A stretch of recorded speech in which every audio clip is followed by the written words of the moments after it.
You should have demolished this place years ago." The scream ripped through the morning air of Pine Hollow, cutting through its usual quiet with a familiar, fury-filled rage. It was Barbara Henderson, the former HOA president, the woman who made all of our lives a living nightmare for years, back from prison after 3 long years. And of course, she was standing on my property, like she still owned the place.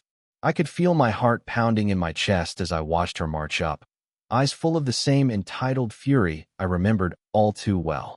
What she didn't know, though, was that this was going to be the best moment of my life. She thought she was coming back to the same Pine Hollow, the same scared, divided neighborhood where she ruled with an iron fist. But oh, how wrong she was. What Barbara didn't realize was that everything had changed. And now, I was in control. So, where are you watching from? Because I'm about to show you exactly what happens when an HOA Karen messes with the wrong neighbor. It started with a black SUV, easing into our cul-de-sac. I sipped my coffee, sitting on my porch as I watched her get out. Barbara Henderson, the woman who used to measure my grass with a ruler, stood there, steel gray hair pulled into that same severe bun, scanning the street. Her eyes locked onto my cabin, the same cedar cabin she'd tried so desperately to erase. I could almost hear her thoughts. That place was supposed to be gone by now, gone years ago. But it wasn't. It was still standing, still there, untouched. She was standing at the foot of my property, the historic preservation plaque catching the morning sun in a way that probably made her blood boil. I didn't move. I didn't flinch.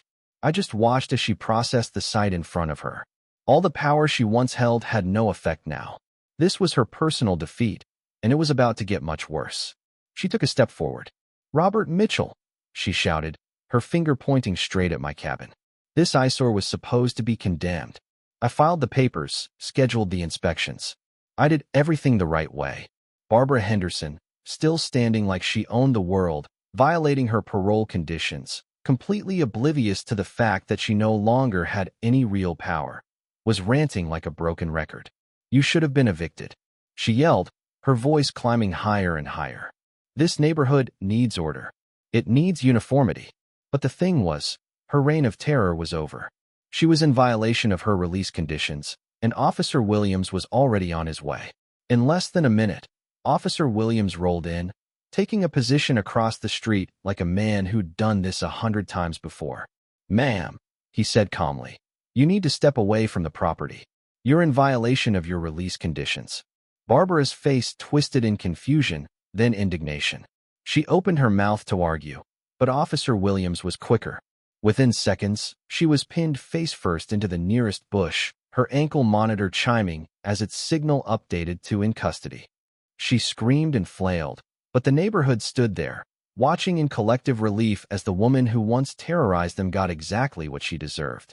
As they carted her off to the squad car, the crowd began to dissipate. But me? I stayed exactly where I was, sipping my coffee, still processing everything.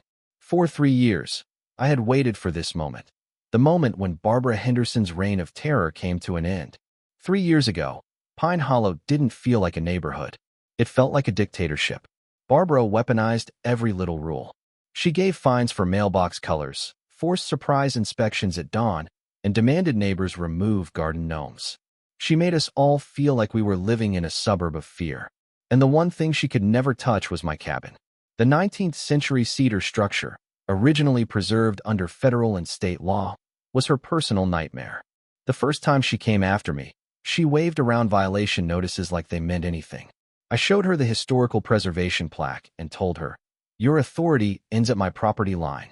The look on her face was priceless, pure, unfiltered rage. That's when the harassment started. Barbara went from issuing citations to stalking me. I caught her on camera crouching in my bushes at 2 a.m. with a tape measure, documenting my fence posts like they were evidence of a crime. But I didn't back down. Every time she harassed me, I documented it. Every violation, every photo she took from the bushes, I had it all. I turned the tables on her, installing security cameras around my property.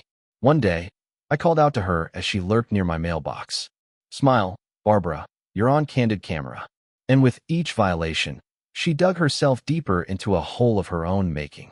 She thought she was building a case against my cabin, but she was creating a perfect case against herself. But the tipping point came when Barbara finally cracked. Instead of finding legitimate violations, she resorted to vandalism. One morning, I woke up to find my front door spray painted with bright red graffiti, reading "Condemned by order of Pine Hollow HOA."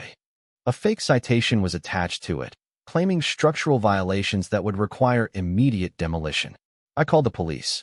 The officers arrived and found Barbara still on my property, taking photos of her own vandalism as evidence. That was her final mistake. She had gone too far, and now the consequences were catching up with her. The charges against her were clear: vandalism, trespassing, filing false documents.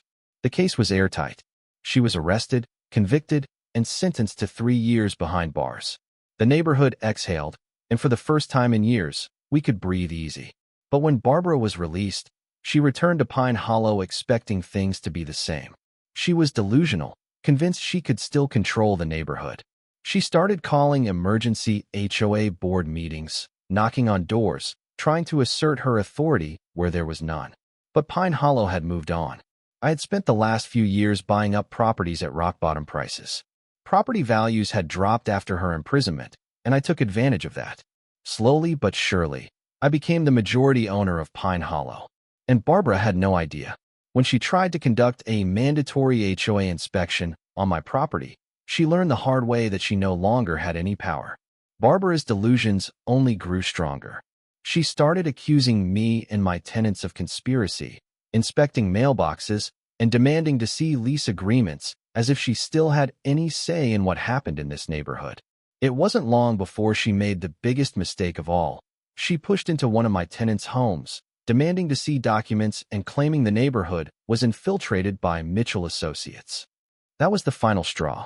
I walked in, and with the calm confidence of someone who owned the place, I confronted her. That's when the reality hit her. I owned Pine Hollow. Not just my cabin. Not just my house. I owned it all. Every single property. The realization hit Barbara like a ton of bricks. She tried to argue. She ranted. But the more she spoke, the more the truth sank in. The documents she waved around were useless. The HOA she fought for was gone, because she signed the papers herself. The legal dissolution was complete. Pine Hollow was under new management.